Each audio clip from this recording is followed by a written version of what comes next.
ರಾಮನಾಮವೆಂಬು ನಾಮವನೆನೆದರೆ ಭಯವಿಲ್ಲ ಮನಕ್ಕೆ. ಮೂರು ಲೋಕಕ್ಕೆ ಕಾರಣ ಕೆಟ್ಟ ನಾರಾಯಣ ಜಲಕ್ಕೆ, ಶ್ರೀಮನಾರಾಯಣ ಜಲಕ್ಕೆ.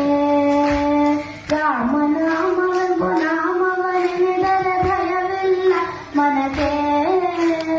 ಮೂರು ಲೋಕಕ್ಕೆ ಕಾರಣ ಕೆಟ್ಟ ನಾರಾಯಣ ಜಲಕ್ಕೆ, ಶ್ರೀಮನಾರಾಯಣ